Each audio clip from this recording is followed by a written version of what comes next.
So the new version of Dune is coming out this year, and it's going to be from the same director as Blade Runner 2049, which to me looks very promising. The cast looks really good, the visuals look really good, but it kind of got me thinking. I did grow up with the original Dune, and I did remember watching it, and as a kid, and thinking, wow, this is really cool. So seeing the trailer for this new film, I figured, like, what the hell? I found it on, I'm not sure if it was HBO Max. It's some streaming platform. It doesn't really matter. But I watched it again, and I have to say, I did not much care for it. Now, to be fair, my father had always said back in the day, I guess there was like a director's cut, like very much extended version of the movie, because it's a pretty sizable book that it's based off of, that flowed like a lot better, that gave you a lot more information. But, some people just don't feel like sitting through a freaking like 3+ hour movie, so they tightened it. I gotta tell you, this movie, first of all, is directed by David Lynch. Twin Peaks, Eraserhead, the Mulholland Drive. Love him as a director. So really, honest to godly, this movie screams studio interference. I think that whatever this extended version was, it does exist. I think my dad had it on like Laserdisc. There are so many things in the recipe that would make it amazing. You had a really cool kind of ethereal prog rock soundtrack by Toto, which, I mean, in certain scenes, it really, really did work. Visually, the set designs, the costumes, the grotesque design of the Harkonnens, and the visual placement of everything was very, very well done. It had a lot of amazing actors. It had Max von Sydow, Patrick Stewart, Kyle MacLachlan, of course. But this movie just hums exposition at you. It is the worst storytelling.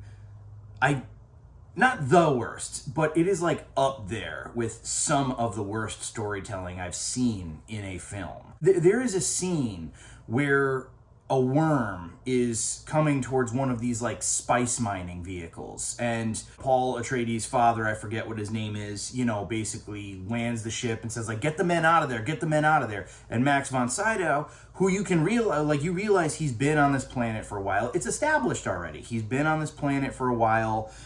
It's also kind of established that, like, maybe he might not so much trust these, like, super rich investors that are coming here.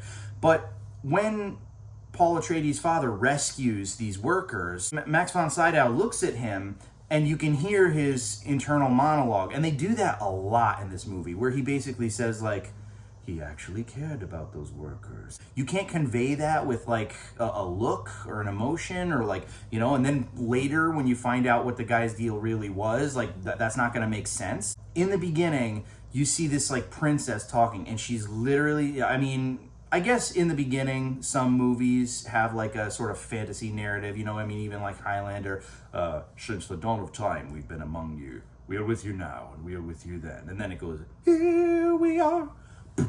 Born to be king. I got a little sidetracked there. Like having a little opening blip where you quickly explain something, but there's like a solid, it felt like 5 minutes, I don't know, segment where she's just like, this is House Atreides, this is this planet, this is that planet, the spice traders on this planet, Arrakis. It even awkwardly like kind of fades out, and then she goes like, oh, I almost forgot. And I'm like, oh my God, this is awful. So then you go through the whole like beginning credits, and then it's like a computer program that's like House Atreides, da da da da da da da, and it's like, oh my God, dude, the first 10 minutes of this movie is just solid exposition. Every time a character farts, they have a thought like, I wonder if she smelled that. I will waft like a leaf in the wind. What the hell are you doing? And again, David Lynch is a good director, and he's a good kind of quirky guy. He might have been a really good dude for this project. It's like I said, this screams studio interference. This is a review for the theatrical version of Dune. I know there exists an extended version somewhere. I don't even know if it made it to DVD, let alone Blu-ray, but it exists, and I will someday get my hands on it and watch it, and maybe that'll be, a different video. But the theatrical version is visually amazing. Again, the soundtrack is really good, but from a narrative standpoint, horrible. So anyways, here's hoping that this new version is going to be better. I almost guarantee that it will, but who's to say? But I am definitely looking forward to it. It looks like it's going to be really, really epic. So yeah, guys, what did you think of the original Dune? Has anybody seen it? Is anybody going out to see the new one? Let me know. And that's all she wrote.